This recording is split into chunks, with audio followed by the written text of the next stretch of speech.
গল্পকথন by Kallol চ্যানেলে আপনারা শুনছেন সৈয়দ মুজতবা আলীর লেখা শবনম। আজ পঞ্চম পর্ব। মুক্তি মুক্তি মুক্তি, আমি মুক্তি পেয়েছি। আর আমাকে হাত পা বাঁধা অসহায়ের মতো মার খেতে হবে না। ওই আমলেই বাংলাদেশে আমাদের মধ্যে রটেছিল যে টেগার্টের পুলিশ বিপ্লবীদের হাত পা বেঁধে সর্বাঙ্গে মধু মাখিয়ে ডাঁশ পিঁপড়ের মাঝখানে ফেলে রাখে। আমাকে আর যে যন্ত্রণা সহ্য করতে হবে না। আমি এখন শবনমের কাছে গিয়ে দাঁড়াতে পারবো। তার মিলনের জন্য এখন আমাকে আর প্রহরের পর প্রহর গুনতে হবে না। আমি যে কোনো মুহূর্তে তার সম্মুখে উপস্থিত হতে পারি। আমার 10 দিন এখন সত্যই নির্দ্বন্দ্বা হয়ে গেল। পরিপূর্ণ আনন্দের সময় মানুষের মন ভিন্ন ভিন্ন দিকে ধায় না। একটা আনন্দ নিয়ে সে পড়ে থাকতে ভালোবাসে। শিশুর মতো একটি পুতুলি বারবার ঘুরিয়ে ফিরিয়ে দেখে, তাকে জড়িয়ে ধরে ঘুমোতে যায়। আমি আমার মুক্তির আনন্দ নিয়ে তন্ময় হয়ে পড়ে রইলুম। আমার অন্য সৌভাগ্যের কথা ভাববারই প্রয়োজন হল না, ফুরসত হল না। 1 ঘন্টা হয় কি না হয়, এমন সময় আব্দুর রহমান সৌম্য দর্শন এক অতি বৃদ্ধকে আমার ঘরে নিয়ে এলো।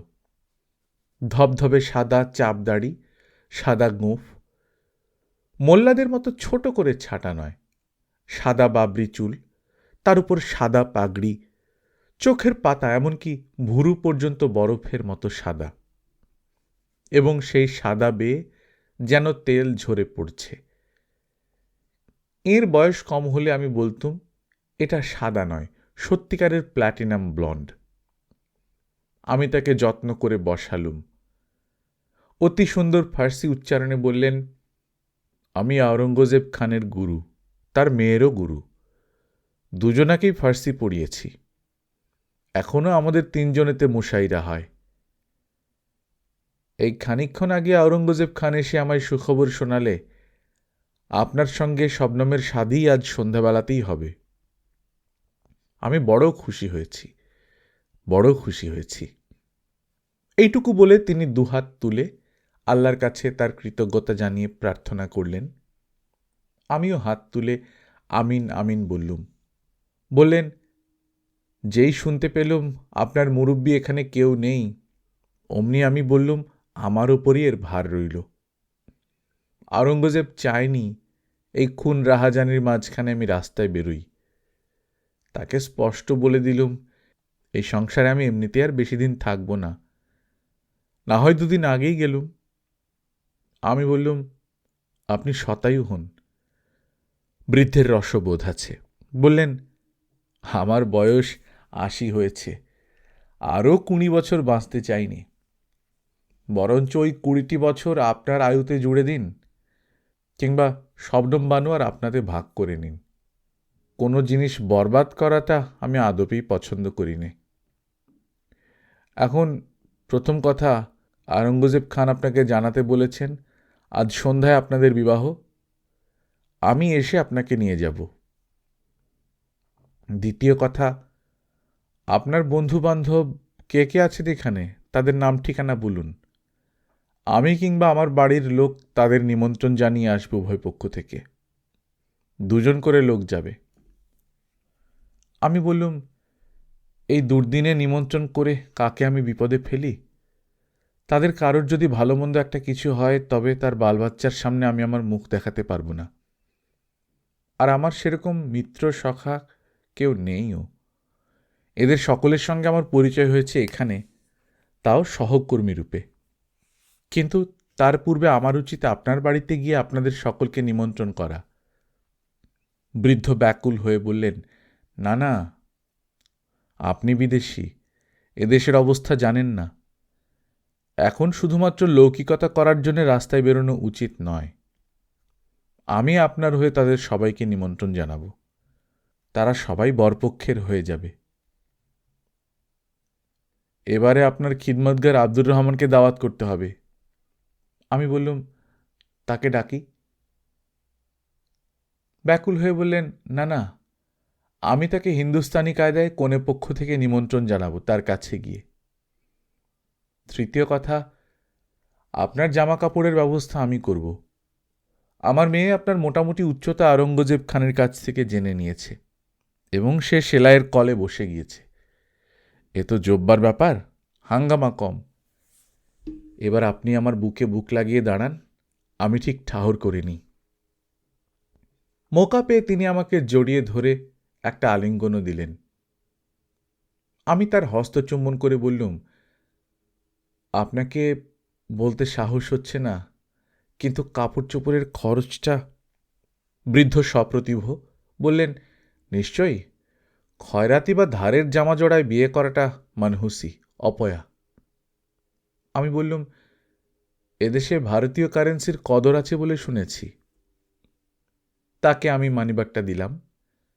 তিনি দু একখানা নোট তুলে নিয়ে বললেন, বিয়ের পর শবনম আর আমার মেয়েতে বোঝাপড়া করে নেবে। বৃদ্ধ উঠলেন। এর কথা বলার ধরন শোনার মতো। শবনম বায়েত ছাড়ে মাঝে মধ্যে। ইনি প্রায় প্রত্যেকটি কথাই বলেন বয়াতের মারফতে। ঠিক বলতে পারব না, বোধহয় তার মেয়ে যে সেলাইয়ের কলে বসে গেছেন সেটাও বয়াতেই বলেছিলেন। কিন্তু শবনমের বেলা যেরকম তাকে থামিয়ে টুকে নিতে পারি, এর বেলা সেটা পারলুম না বলে দুঃখ রয়ে গেল। আব্দুর রহমানকে দাওয়াত জানিয়ে বিদায় নেবার সময় আমাকে বললেন, আপনাকে কয়েকটি বয়াত শোনালুম, আপনি তো আমাকে একটিও শোনালেন না। আপনার বুঝি ওতে মহব্বত নেই? আমি আশ্চর্য হয়ে বললুম, আপনাকে শোনাবো আমি? আপনার তো সব বয়াত জানা। তিনি বললেন, সে কি কথা, চেনা গান লোকে শোনে না? নতুন লাইব্রেরিতে গেলে আমরা সর্বপ্রথম চেনা বইয়ের সন্ধান করি নে। জলসা ঘরে গিয়েও প্রথম খুঁজি চেনা মুখ, এবং বলতে নেই গোরস্থানে গিয়েও প্রস্তর ফলকে চেনা জ্বরের নামই খুঁজি। বাপরে, চারটে তুলনা এক নিঃশ্বাসে। আমি সায় দিয়ে বললুম, আমার এক বন্ধু একটি কবিতা লিখেছে, বলে নার্গিসের তোমার আমার মাঝখানে বধূ অশ্রুর পারাবার কেমনে হইব পার। কবিতাটি শোনালুম। বুড়ো একেবারে থ মেরে গেলেন। কাবুলের লোক এরকম লিখেছে? অসম্ভব। ওর সঙ্গে আমার আলাপ করতেই হবে। বয়সে নিশ্চয়ই কাঁচা, চিন্তাশীল এবং স্পর্শকাতর। ছন্দ মিলে সবুজ রঙের কাঁচা ভাব একটু রয়েছে। যদি লেগে থাকে তবে ইরান হিন্দুস্তানে একদিন নাম করবে, ইনশাআল্লাহ ইনশাআল্লাহ। দেউড়িতে বললুম, আমাকে দয়া করে আপনি বলবেন না। হেসে বললেন, নওশা, নূতন রাজা, নববর, তাই বলেছি। কাল থেকে তুমি বলবো। আওরঙ্গজেব বলেছিলেন, বাচ্চা খিলজাত মিকাশদ। ছেলেটির আব্রু সরম বোধ আছে। আমি বড় খুশি হয়েছি আগাজান। আর কানে কানে বলি, শবনমের মতো মেয়ে আমি আমার এই দীর্ঘ জীবনে দুটি দেখিনি। নাম সার্থক করে শবনমের মতো পবিত্র। অতি সত্য কথা, তবু আমার অভিমান হল। সবাই শবনম শবনম, আমি যেন কিছু না। আমার প্রিয়া, আমার বউ, আমার বিবাহিতা স্ত্রীকে আমি আবার বিয়ে করতে চলেছি। এ যেন একই দিনে দুবার সূর্যোদয়। কিন্তু তাও হয়, সূর্যোদয়ের একটু পরে ঘন মেঘে সূর্য পড়ল সম্পূর্ণ ঢাকা। সব কিছু ভাসা ভাসা অন্ধকার। সূর্যোদয়ের পূর্বে যেরকম, মেঘ কেটে পরিষ্কার আকাশে আবার পূর্ণ সূর্যোদয় হল। কিংবা বলবো, ভারতবর্ষে মানুষ যেমন একই দেহ নিয়ে দুই জন্ম লাভ করে দ্বিজ হয়। প্রথম জন্ম তার ব্যক্তিগত, দ্বিতীয়বারে লাভ করে গুরুর আশীর্বাদ, সমাজের সম্মতি। আমাদের এই দ্বিতীয় বিয়েতে আমরা পাব পিতার আশীর্বাদ, সমাজের মঙ্গল কামনা। সুস্থ বর স্বাভাবিক অবস্থায়ও পরের দিন ঠিক ঠিক বলতে পারে না কি কি হয়েছিল, কোনটার পর কোনটা হয়েছিল। আমার অবস্থা আরও খারাপ। কিংখাপের জামা জব্বা পরে মাথা নিচু করে বসে আছি শাদির মজলিসের মাঝখানে। একবার মাথাটা অল্প উঁচু করে চারদিকে তাকালুম। মাত্র একটি পরিচিত মুখ দেখতে পেলুম। আমার কলেজের আমারই ছাত্র, তারই কচি মুখটি শুধু হাস্যোজ্জ্বল, আর সকলের মুখে আনন্দ আতঙ্কে মেশানো কেমন যেন একটা আবছায়া আবছায়া ভাব। আবার মাথা নিচু করলুম। এবারের বিয়েতে শবনম সভাতে এসে আমার মুখোমুখি হয়ে বসল না। আমার মুখপাত্র হয়ে একজন উকিল, দুজন সাক্ষী সহ অন্দরমহলে গিয়ে বিবাহে শবনমের সম্মতি নিয়ে এসে মজলিসে আমার সামনে মুখোমুখি হয়ে বসে বললেন, অমুকের কন্যা অমুক, আপনি অমুকের পুত্র অমুককে এত স্ত্রীধনে মোহাম্মদীর 4 শর্তে বিবাহ করতে রাজি আছেন? আপনি কবুল আছেন? বাকিটা প্রথমবারেরই মতো। হ্যাঁ, মনে পড়ল, এর আগে একটা দ্বন্দ্ব হয়ে গিয়েছে স্ত্রীধন কত হবে তাই নিয়ে। সাধারণত বরপক্ষ সেটা কমাতে চায়, কন্যাপক্ষ সেটা বাড়াতে চায়। এখানে হলো উল্টো। পরিবারের ঐতিহ্য ও সম্মান বজায় রেখে আওরঙ্গজেব খান কমিয়ে কমিয়ে যে অঙ্ক বললেন, আমি তার গুরুর মারফতে ঢের বেশি অঙ্ক জানিয়ে দিলুম। গুরুই শেষটায় রফারফি করে দিলেন। বড় দুঃখে তপুল খানের কথা মনে পড়ল। বরবধূর মঙ্গল কামনা করে প্রার্থনা করেছিলেন গুরু, সমস্তটা কবিতায়, এবং সব কবিতা মাত্র একজন কবি মৌলানা জালালউদ্দিন রুমির থেকে নিয়ে। আশ্চর্য, কি করে জানলেন উনি আমার সবচেয়ে প্রিয় কবি? তারপর সব ঝাপসা। আমার অপরিচিত এক ভারতীয় বোধহয় আমাকে মুরব্বীদের কাছে নিয়ে গিয়েছিলেন। আমি তাদের সম্মান জানাতে তারা আমাকে আশীর্বাদ করেছিলেন। সকলের পয়লা কার কাছে গিয়েছিলুম মনে নেই। শ্বশুরমশাই কিংবা জ্যাঠ শ্বশুরমশাই, অর্থাৎ জানেমন। আমি কারো মুখের দিকে তাকাইনি। এসব কায়দা খাস আফগানি কিনা জানিনে। পরে শবনমের কাছে শুনেছিলুম ওই অপরিচিত ভারতীয় মিত্রটি সবকিছু আধা আফগান আধা হিন্দুস্তানি কায়দায় করিয়েছিলেন। জিরোবার জন্য আমাকে ছুটি দেওয়া হলো। বেরোতেই দেখি আমার ছাত্রটি, সে আনন্দে উৎসাহে সেখানে চেঁচামেচি লাগিয়েছে।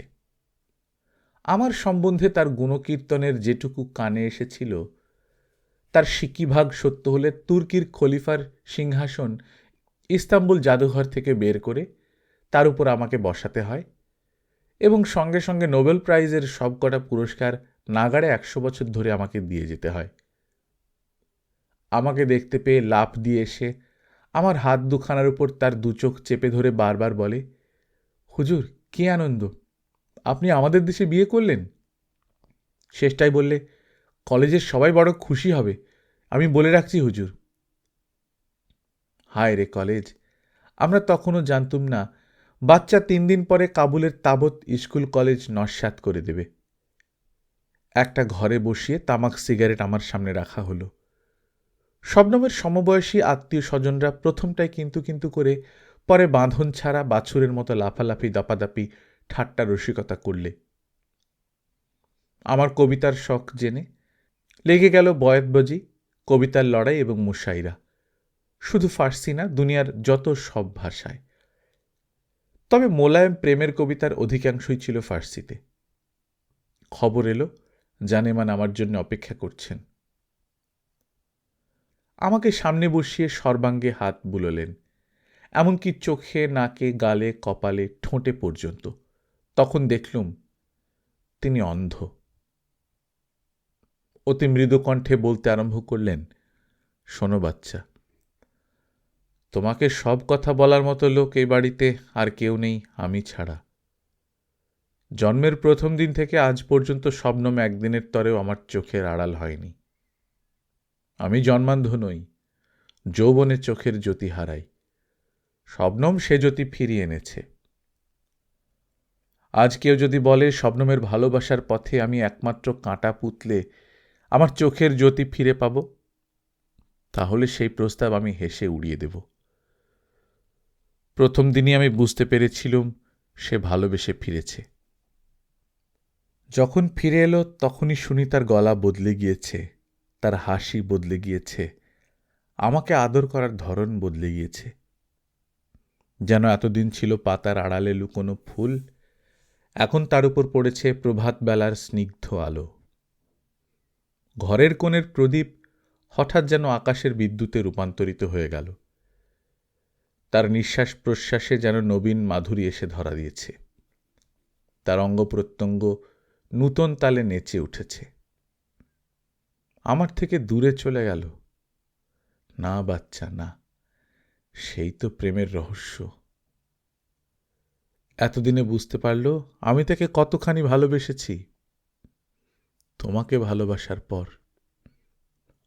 আগে আমার কাছে আসতো ঝড়ের মতো, বেরিয়ে যেত তীরের মতো। এখন আমার সঙ্গে কাটায় ঘন্টার পর ঘন্টা। তোমার বিরহ থেকে বুঝেছে যে আড়ালে গেলে আমার কি দুশ্চিন্তা হয়। যে বেদনা সে পেয়েছে সেটা আমাকে দিতে চায় না। অথচ দুই ভালোবাসার কত তফাৎ। আমার ভালোবাসা মরুভূমিতে মরণাপন্ন তৃষ্ণার্তকে সঞ্জীবনী অমৃত বাড়ি দেওয়ার মতো। আমাকে কিছু বলেনি, আমিও জিজ্ঞেস করিনি।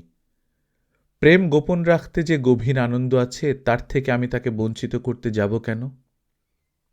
শুনেছি প্রথম গর্ভধারণ করে বহু মাতা সেটা যতদিন পারে গোপন রাখে। নিভৃতে আপন মনে সেই ক্ষুদ্র শিশুটির কথা ধ্যান করতে করতে সে চলে যায় স্বর্গলোক পানে, যেখান থেকে মুখে হাসি নিয়ে নেমে আসবে শিশুটি। আমিও নিভৃতে অনেক চিন্তা করেছি, কে সে বীর যে শবনমের চিত্ত জয় করতে সক্ষম হয়েছে। তার সঙ্গে যাদের বিয়ে হতে পারে আমি সবাইকে তো চিনি। এদের কেউই নয় সে কথা নিশ্চিত।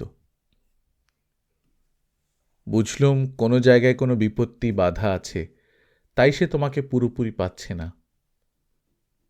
আমার বেদনার অন্ত রইল না। ওই একবার আমার নিজের প্রতি ধিক্কার জন্মাল, কেন আমি জ্যোতিহীন হলুম। না হলে তোমাদের বাধাবিঘ্ন সরিয়ে দিতুম না, যার সামনে দুজন দুদিক থেকে এসে থমকে দাঁড়িয়েছে। সে বেদনা আজ কেটে গিয়েছে বলে তার স্মরণে জানেমনের মুখ পরিতৃপ্তির স্মিত হাস্যে কানায় কানায় ভরে উঠল। আমি বললুম, আমি বিদেশী।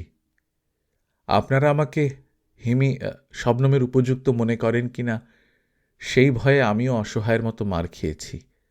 আমি বুঝি। তোমার গলাটি আমার ভারী পছন্দ হয়েছে। এখন তো ওই দিয়েই আমি মানুষকে চিনি। আরও কাছে এসো বাচ্চা, আমার পিঠে হাত বুলিয়ে দাও, শবনম যেরকম দেয়। এ কি, তোমার হাত অত নরম কেন, প্রায় শবনমের মতো? আমি হেসে বললুম, বাংলাদেশের লোক আপনাদের মতো শক্তিশালী হয় না। বাংলাদেশ? তাই বলো। তাই শবনমের এত প্রশ্ন, হাফিজ বাংলাদেশে গেলেন না কেন? হাফিজের অর্থকষ্ট বাংলার রাজা তো দূর করে দিতে পারতেন, আরও কত কি। কিন্তু সবচেয়ে আশ্চর্য লাগলো যখন একদিন সে এক অজানা কবির কবিতা পড়ে আমায় শোনাতে গেল। ভারী মধুর আর করুণ, ঠিক ফার্সি নয়, আবার ইউরোপীয় কবির ফার্সি অনুবাদও নয়। কেমন যেন চেনা চেনা অথচ অচেনা, আবার কেমন যেন এটায় ওটায় মেশানো। যেন গোলাপের গন্ধ, কিন্তু চেহারা নার্গিসের। এ আবার বসন্তে না ফুটে ফুটেছে শীতকালে। একটি কবিতা আমার বিশেষ করে মনে পড়েছে, খুদকুশি সিতারা। বৃদ্ধ থামলেন, যেন মনে মনে কবিতাটির চোখে মুখে হাত বুলিয়ে নিলেন। বুঝলুম এটা তারকার আত্মহত্যা। আমি বললুম, এ কবির পিতা সুফি সাধক ছিলেন এবং অতি উত্তম ফার্সি জানতেন। কবি বাল্য বয়সে পিতার কোলে বসে বিস্তর ফার্সি গজল কসিদা শুনেছেন। আসছে গ্রীষ্মে এখানে তার আসবার কথা ছিল। বোধহয় আপনাদের কবি হাফিজ বাংলাদেশে যেতে পারেননি বলে বাংলার কবিতার প্রতিশোধ নিতে আসছিলেন। এখন তো সব কিছু ওলটপালট হয়ে গেল। জানেমন বললেন, হাফিজের 500 বছর পরে যোগাযোগ এসেছিল তোমাদের কবির মাধ্যমে। আরও কত বছর লাগবে ফের এই যোগাযোগ হতে কে জানে। কে যেন এক বিদেশি জ্ঞানী দুঃখ করে বলেছেন, মানুষ একে অন্যকে ঠেকিয়ে রাখবার চেষ্টা করে বেশি, দুজনের মাঝখানে সেতু বাঁধার চেষ্টা করে তার চেয়ে ঢের ঢের কম। হায় রে মানুষ, বাতুলতা তব পাতাল চুমি, প্রাচীর যত না গড়েছ সেতু তো গড়নি তুমি। তাই প্রার্থনা করি, শবনমে তোমাতে আজ যে সেতুটি গড়লে সেটি অক্ষয় হোক। আমি বললুম, আমিন। এমন সময় খবর এলো ভোজে বরকে ডাকা হচ্ছে। উঠবার সময় জানেমন আমাকে বুকে জড়িয়ে ধরে বললেন, আমার যদি একটা কথা বিশ্বাস করো তবে বলি, শবনমের মধ্যে এতটুকু খাদ নেই। ওকে সম্পূর্ণ বিশ্বাস করলে তোমার কখনো কোনো ক্ষতি হবে না। মিথ্যা কখনো তাকে স্পর্শ করতে পারেনি। শিশির বিন্দুর মতো সত্যই সে পবিত্র। স্বর্গ থেকে এসেছে সম্পূর্ণ কলুষ কালিমা মুক্ত হয়ে। আমি বুঝেছি তুমিও বড় সরল প্রকৃতি ধরো। তোমাদের মিলনে স্বর্গের আশীর্বাদ থাকবে। আমাকে উপহার দিলেন এক বিরাট বাদাখশানী রুবি, তার উপরে খোদাই করা সম্পূর্ণ কাবা শরীফের ছবি। এত বড় রুবি আর এরকম সূক্ষ্ম খোদাই আমি কাবুল জাদুঘরেও দেখিনি। অথচ জানতুম বাদাখশান আফগানিস্তানের প্রদেশ বলে কাবুলের জাদুঘরে রুবির যে সঞ্চয় আছে সেটি পৃথিবীতে অতুলনীয়। বললেন, মনে যদি কখনো অশান্তি আসে তবে এটা অতসী কাজ দিয়ে দেখো। শুনেছি জমজমের কুয়ো পর্যন্ত দেখা যায়। মাইক্রোস্কোপ দিয়ে নাকি জল ওঠবার সাজ সরঞ্জাম পর্যন্ত পরিষ্কার ফুটে ওঠে। এটি আমাদের পরিবারে 600 বছর ধরে আছে। প্রার্থনা করি কাবা যতদিন থাকবে তোমাদের ভালোবাসা ততদিন অক্ষয় থাকবে। আমিন। তারপর আবার সব ঝাপসা। আবছায়া আবছায়া মনে পড়ছে ভোজে পাশে বসেছিল আমার ছাত্রটি। সে আমাকে এটা ওটা খাওয়াবার চেষ্টা করেছিল, আর তার উচ্ছ্বসিত উদ্বেলিত আনন্দ সে কিছুতেই ঠেকিয়ে রাখতে পারছিল না। আমি নিজের অপ্রতিভ ভাব ঢাকবার জন্যে তাকে সংস্কৃতের হাহাং দদেত হুহং দদেত এবং পরান্নং প্রাপ্য দুর্বুদ্ধে ফার্সিতে অনুবাদ করে মৃদু কণ্ঠে শুনিয়েছিলুম। রাত প্রায় 12টার সময় এক অপরিচিত নওজোয়ান আমার হাত ধরে সিঁড়ি ভাঙতে ভাঙতে তেতলার মুখে এক দরজার সামনে দাঁড় করিয়ে বললে, বড়ই আফসোস, কি করে হৃদয় দুয়ার ভেঙে নববরের নওশাহের নবীন বাচ্চার সিংহাসন লাভ করে অভিষিক্ত হতে হয় তার খবর আমি জানি নে। আমার সেই সৌভাগ্য এখনো হয়নি। আপনাকে তাই কোনো সদুপদেশ দিতে পারলুম না। তবে এটুকু জানি শবনম বানুর প্রসন্ন, অতি সুপ্রসন্ন সম্মতি নিয়েই এই শুভ মুহূর্ত এসেছে। আজ পর্যন্ত কাবুল, কান্দাহার, জালালাবাদ, গজনির কোনো তরুণী সাহস করে শবনম বানুর পানি কামনা করতে পারেনি। আপনিও অপ্রতিদ্বন্দ্বী। তাই আপনি তরুণ সমাজের সুস্মিত অভিনন্দন সহ তাদের গর্বের ধনের সঙ্গে চারিচক্ষু মিলনে যাচ্ছেন। সুদিন এলে আমরা আপনাদের নিয়ে যে নয়া পরব করব, তখন দেখতে পাবেন আপনি কারো দিলে এতখানি চোট না দিয়ে শবনম বানুর দিল জয় করেছেন। এরকম সচরাচর হয় না। শবনম বানু অসাধারণ বলেই এই অসম্ভবটা সম্ভব হল। আবারও অভিনন্দন। দরজা খুলে আমাকে ভেতরে ঢুকিয়ে দরজা বন্ধ করে দিল। সে ছবি আমি জীবনে কখনো ভুলব না। যবে থেকে আমাদের এই বিয়ে ঠিক হয়েছে তখন থেকে এই ছবিটি কিরকম হতে পারে তার নানা স্বপ্ন আমি সমস্ত দিন ধরে দেখেছি। বরযাত্রায় আসার সময় বিয়েবাড়ির চাপা কলরব, মৃদু গুঞ্জরণ, শাদি মজলিসের গম্ভীর নৈস্তব্ধে, এমনকি চাচাজান যখন স্নেহপ্লাবন দিয়ে আমার হৃদয়ের একুল ওকুল দুকুল ভাসিয়ে দিচ্ছিলেন, তখনও আমি একটার পর একটা ছবি মনে মনে এঁকেছি আর মুছেছি আর এঁকেছি। কখনো দেখেছি সখীজন পরিবৃতা শবনম বাসর ঘরের কলগুঞ্জরণ মুখরিত উজ্জ্বল আলোকে নববধূর অতিভূষণে জর্জরিতা, আভূমি বিনতা। আবার কখনো দেখেছি সূচিভেদ্য অন্ধকার ঘরের এক প্রান্তে আমি জাত মূর্খের মতো দাঁড়িয়ে ভাবছি, কিংবা বলবো ভাবতেই পারছি না কি করা উচিত। হয়তো অনেক কষ্টে এদিক ওদিক হাতড়ে হাতড়ে আসবাবপত্রের ধারালো খোঁচায় ধাক্কা খেয়ে খেয়ে কোনো গতিকে শবনমের কাছে গিয়ে দাঁড়িয়েছি। এমন সময় হঠাৎ ঘরের চারিদিকে জ্বলে উঠল 50টা জোরালো টর্চ। সঙ্গে সঙ্গে অট্টরোল, অট্টহাস্য। শবনমের সখীরা চতুর্দিকের দেওয়ালের সঙ্গে গা মিশিয়ে ঘাপটি মেরে দাঁড়িয়েছিল এই শুভ মুহূর্তের জন্যে। আলো জ্বালিয়ে সঙ্গে সঙ্গে গাইয়া গান ধরলে, রুটি খায়নি ডাল খায়নি খায়নি কভু দই, হার হাভাতে ওই এলো রে, খাবে তোরে সই, মরি হায় হায় রে। কাবুলের বজ্র বিগলন শীতে আমার মন ঘেমে ঢোল। না না, ঢোল নয়, জগঝম্প। সব ছবি ভুলে কুল্লে তসবির তালগোল পাকিয়ে প্রথমটায় পিকাসোতে পরিবর্তিত হয়ে অন্তর্ধান করল। বিরাট ঘর, কাবুলের গৃহস্থ বাড়ির 4খানা বৈঠকখানা নিয়ে এই একটা ঘর। তার সুদূরতম কোণে একটি গোল টেবিল, টেবিল ক্লথ ভারী মখমলের, জমে যাওয়া রক্তের কালচে লাল রঙের। তার উপরে সেই প্রাচীন যুগের গ্লোবওয়ালা এক বিরাট রিডিং ল্যাম্প। সমস্ত ঘর প্রায়ান্ধকার রেখে তার গোল আলো পড়েছে শবনমের মাথার উপর, হাঁটুর উপর, পাদপিঠে রাখা তার ছোট্ট দুটি পায়ের উপর। ঠান্ডা মোলায়েম আলো, আর সেই আলোতে শবনম বাঁ হাতে তুলে ধরে একখানা চটি বই পড়ছে।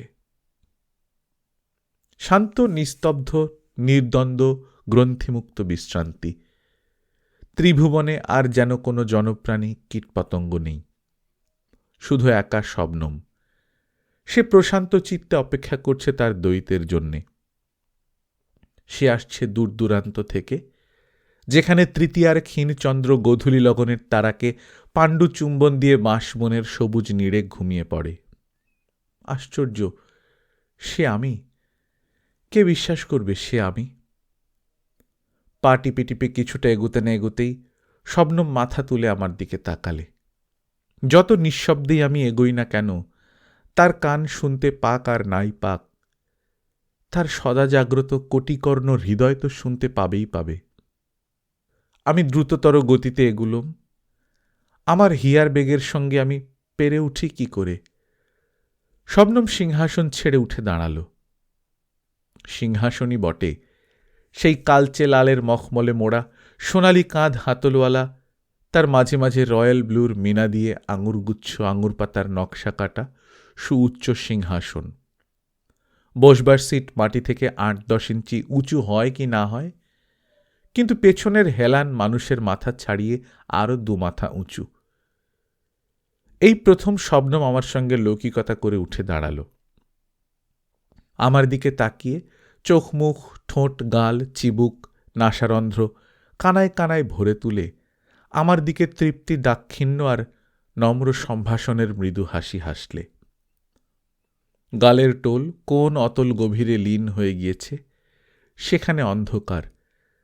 আলো ঢুকতে পারেনি বলে, না কেউ এক ফোঁটা কাজল ঢেলে দিয়েছে বলে। আজ শবনম সেজেছে। নববধূকে জবরজং করে সাজানোতে একটা গভীর তত্ত্ব রয়েছে। রূপহীনার দৈন্য তখন এমনই চাপা পড়ে যায় যে সহৃদয় লোকে ভাবে, আহা, একে যদি সহজ সরলভাবে সাজানো হয় তবে মিষ্টি দেখাত। আর সুরূপার বেলাও ভাবে ওই একই কথা, না সাজালে তাকে আরও অনেক বেশি সুন্দর দেখাত। শবনমকে সেভাবে সাজানো হয়নি, কিংবা সেভাবে সে নিজেকে সাজাতে দেয়নি। এ যেন পূর্ণচন্দ্রের দূরে দূরে কয়েকটি তারা ফোটানো রয়েছে চন্দ্রের গরিমা বাড়ানোর জন্যে। এ যেন উৎসব গৃহের সৌন্দর্যের মাঝখানে ধূপকাঠি জ্বালানো হয়েছে। শবনমের ভাষায় বলি, বাতাসে বাতাসে পাতা গোলাপ সৌগন্ধের মাঝখানে বুলবুলের বিথি বৈতালিক। তার চুলের বিচ্ছুরিত আলোর মাঝখানে থাকে থাকে অসংখ্য ক্ষুদ্র ক্ষুদ্র স্বচ্ছ রূপালী শ্যামা প্রজাপতি। মাথায় অভ্র আবির ছড়ানো হয়েছে অশেষ সযত্নে।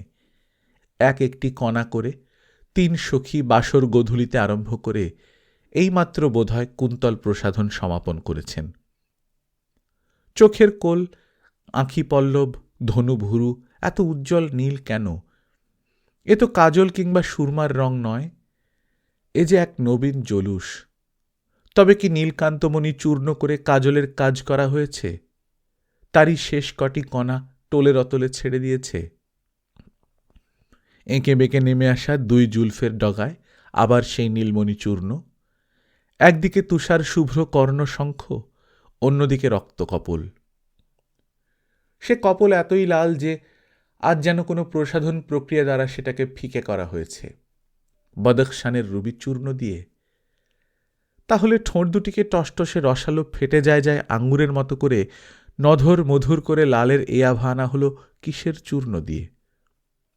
এই রং তো আমি আমার দেশের বিম্ব বিটপির উচ্চতম শাখাতে পল্লব বিতানের অন্তরালে দেখেছি, যেখানে মানুষের কলুষ দৃষ্টি দুষ্ট বালকের স্থূল হস্ত পৌঁছয় না। ওষ্ঠ পূর্বভাগে স্ফুরিত নাসারন্ধ্রের নিচে সামান্য, অতি সামান্য একটি নীলাঞ্জন রেখা। ভরা ভাদ্রের গধূলি বেলা আকাশের বায়ু কোণে পুঞ্জে পুঞ্জে জমে ওঠা শ্যামাম্বুদে আমি দেখেছি এই রং, গভীর রহস্যে ভরা এই রং। তারই উপরে স্ফুরিত হচ্ছে শবনমের দুটি নাসারন্ধ্র, নিচে অতি ক্ষীণ কম্পমান স্ফুরণ লেগেছে তার ওষ্ঠাধরে। এই প্রথম দেখলুম তার চোখ দুটি। এ দুটি থেকে আগুনের ফুলকি বেরোতে দেখেছি, এ আঁখি দুটিতে আচম্বিতে জল ভরে ফেটে পড়তে দেখেছি, কিন্তু এ চোখ দুটিকে আমি কখনো দেখিনি। আজ এই প্রাচীন দিনের ল্যাম্প আমাদের মিলনের শুভ লগ্নে ঠিক সেই আলোটি ফেললে যার দাক্ষিণ্যে আমি শবনমের চোখ দুটি দেখতে পেলুম। সবুজ না নীল, নীল না সবুজ। অতৃপ্ত নয়নে আমি সে দুটি আঁখির গভীরতম অতলে অনেকক্ষণ ধরে তাকালুম, তবু বুঝতে পারলুম না সবুজ না নীল। হ্যাঁ, মনে পড়ে গেল। হ্যাঁ, দেখেছি বটে এই রং আসামের হাফলংয়ের কাছে, বড় বড় পাথরের মাঝখানে গিরিপ্রস্রবণ কুণ্ডের স্থির নীল জলের অতলে সবুজ শ্যাওলা। সেদিন ঠিক করতে পারিনি কি রং দেখলুম, নীল না সবুজ। আজ বুঝলুম দুয়ের সংমিশ্রণে এমন এক কল্পলোকের রং প্রভাসিত হয় যে সে রং ইহভূমের আর্টিস্টের প্যালেটে তো নেই। সৃষ্টিকর্তা যে আকাশে রং বেরঙের তুলি বোলান তাতেও নেই। শবনমের স্মিত হাস্য ফুরোতে চায় না, কি মধুর হাসি। কাবুলের মেয়েরা কি বিয়ের রাতে গয়না পরে না? শবনম পড়েছে সামান্য 2-3টি। তার সেই বিরাট খোঁপা জড়িয়ে একটি মতির জাল, ঘন কৃষ্ণ কুন্তল দামের ওপর স্তরে স্তরে পাকে পাকে যেন ক্ষুদ্র ক্ষুদ্র হিমানিকণা ঝিলিমিলি মেলা লাগিয়েছে। দোকানে দুটো মুক্তলতা ঝুলছে, আর তার শেষ প্রান্তে একটি করে রক্তমণি রুবি।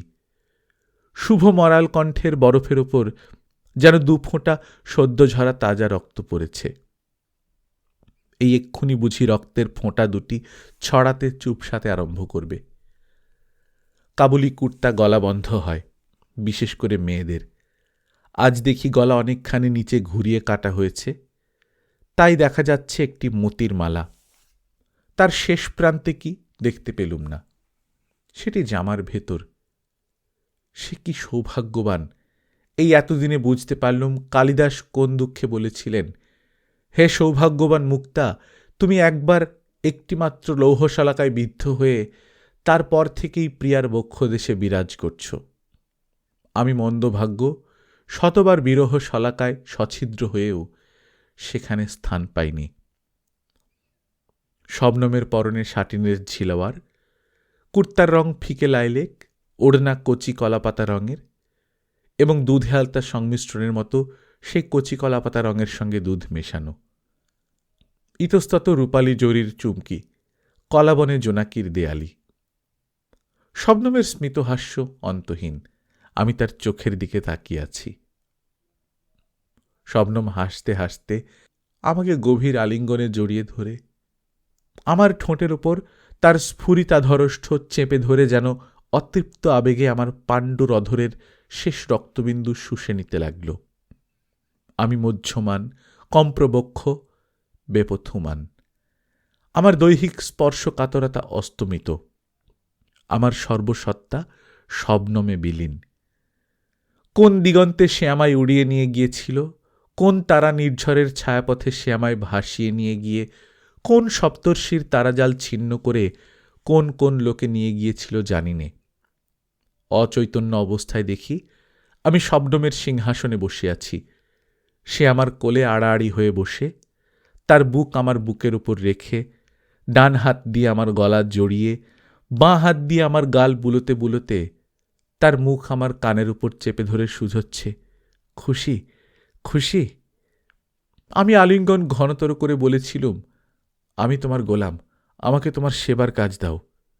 সে শুধিয়েই চলেছে, খুশি খুশি।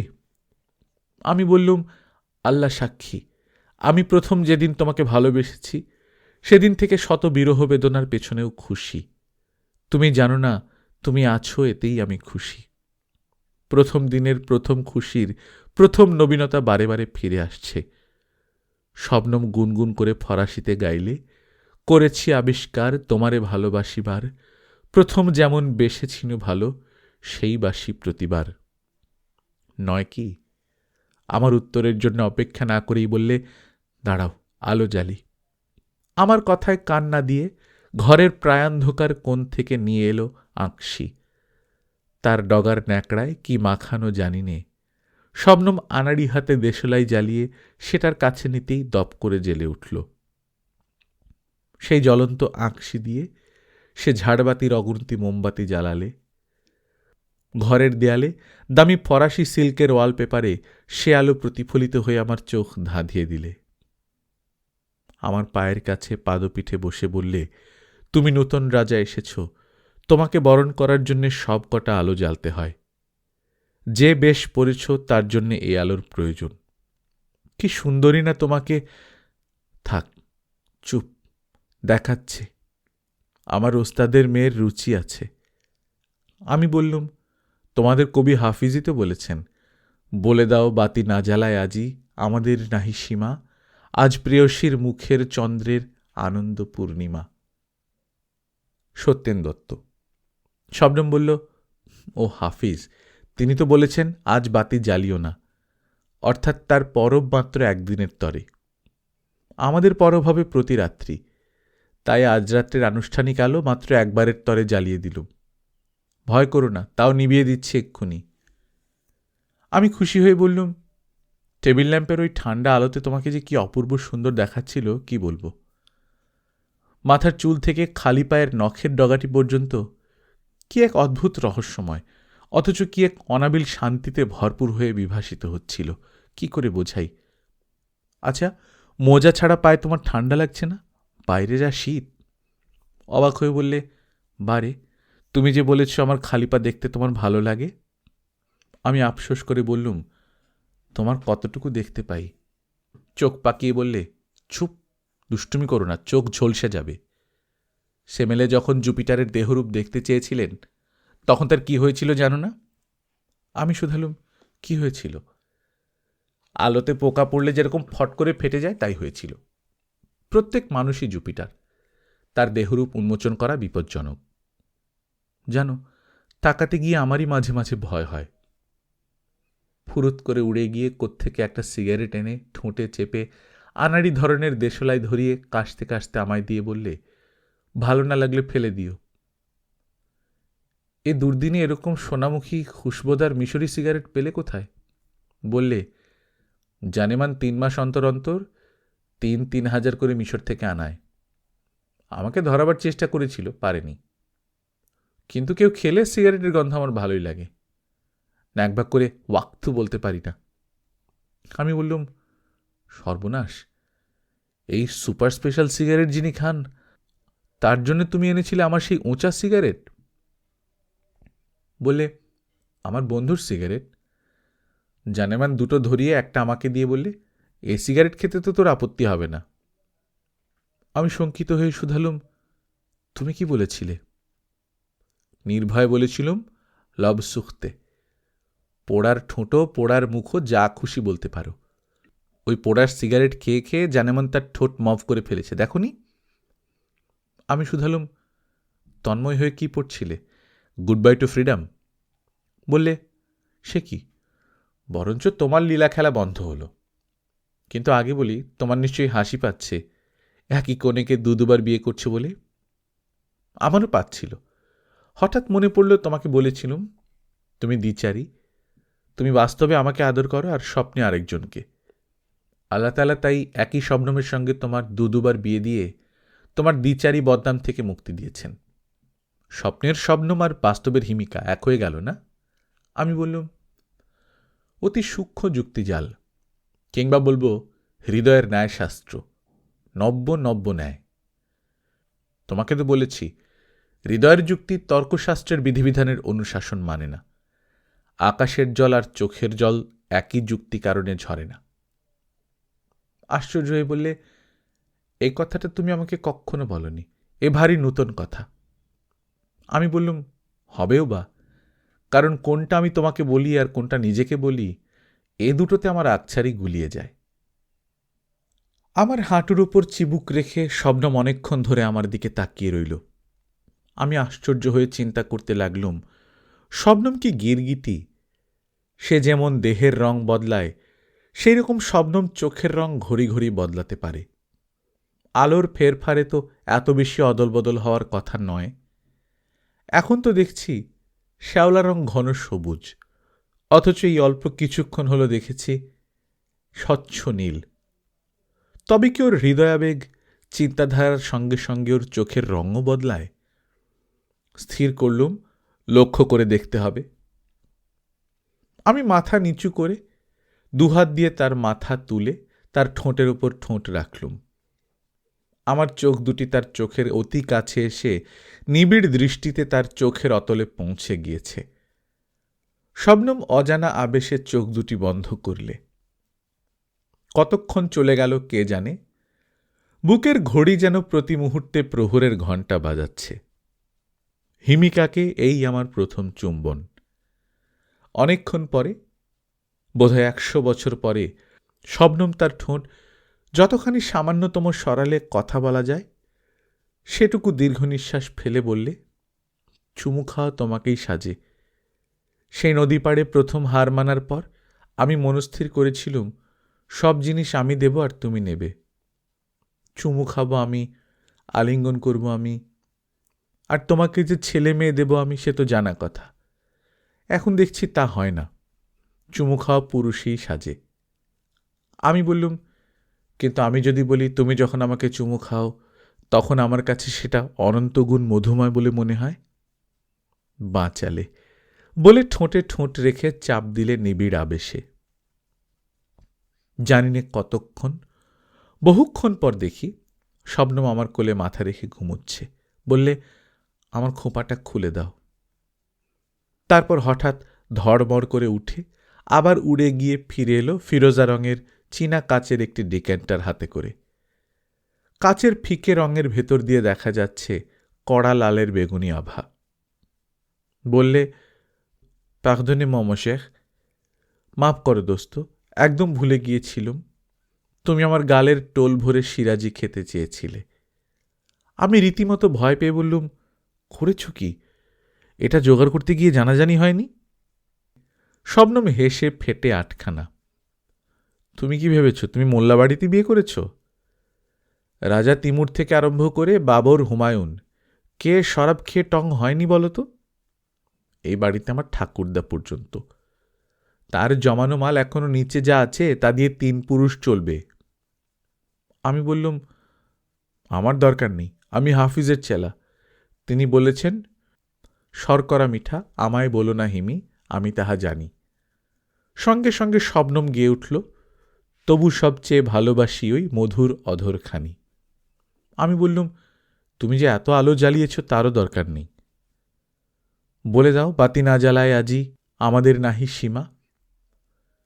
সেই আঁকশির উল্টো দিক দিয়ে আলো নেবাতে নেবাতে গুনগুন করে শবনম বারবার গাইলে, আজ প্রেয়সীর মুখচন্দ্রের আনন্দ পূর্ণিমা।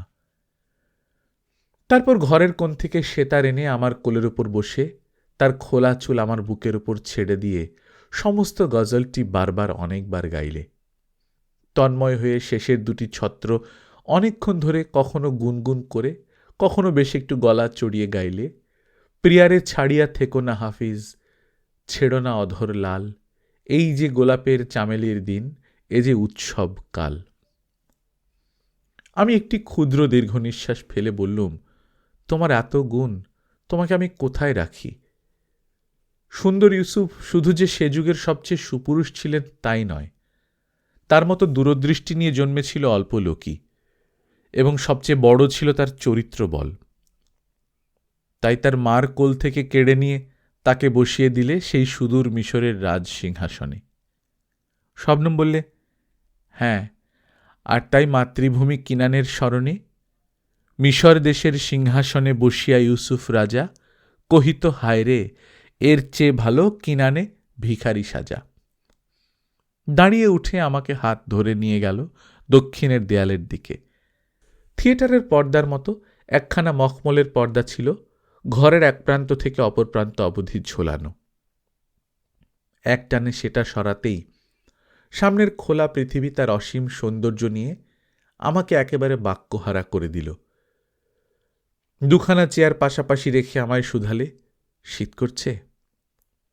আমার উত্তরের অপেক্ষা না করেই পুস্তিনের একখানা ফারকোট দুজনার জানু থেকে পা অবধি জড়িয়ে দিয়ে তাকিয়ে রইল বাইরের দিকে। এ সৌন্দর্য শুধু শীতের দেশেই সম্ভব। সমুদ্রের জল আর বেলাভূমির বালুর ওপর পূর্ণিমার আলো প্রতিফলিত হয়ে যে জ্যোৎস্না চোখ ধাঁধিয়ে দেয়, এখানে যেন তারই পৌনপুনিক দশমিক। এখানে শত শত যোজন জোড়া নিরন্ধ্র সর্বব্যাপী ধবলতম ধবল বরফের ওপর প্রতিফলিত হয়ে এক পক্ষের পূর্ণচন্দ্র যে শতপক্ষের জ্যোতি আহরণ করেছেন, হিমানী যোগিনী উমা রানীর এক বদন ইন্দু যেন ৬৪ যোগিনীর মুখেন্দিবর দীপান্বিতায় রূপান্তরিত হচ্ছেন।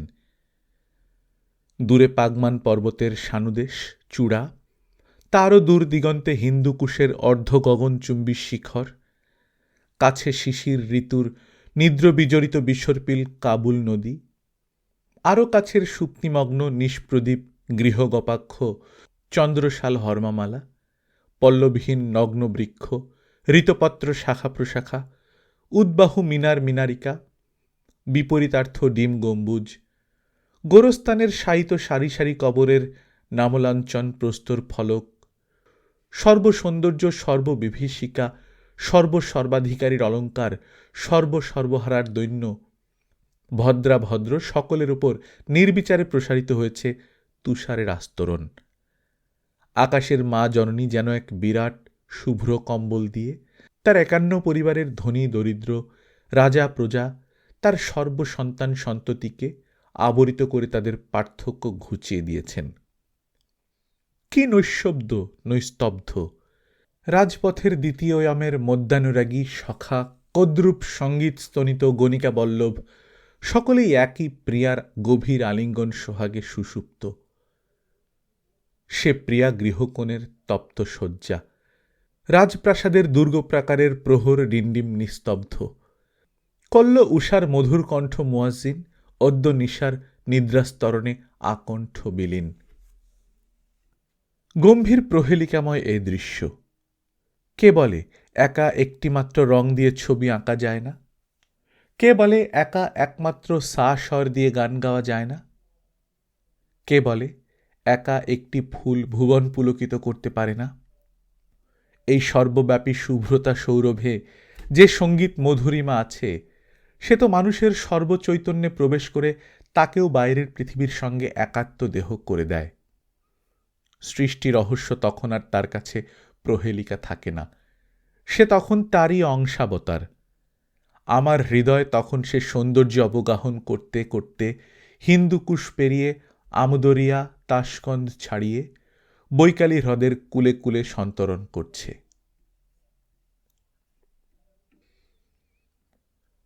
গল্পকথন বাই কল্লোল চ্যানেলে আপনারা শুনছেন সৈয়দ মুজতবা আলীর লেখা শবনম, আজ ৫ম পর্ব।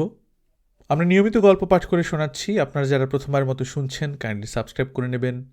গল্প পাঠ ভালো লাগলে বন্ধুদের সঙ্গে শেয়ার করবেন। নিজে ভালো থাকবেন, আশপাশের লোকজনকে ভালো রাখবেন। টাটা।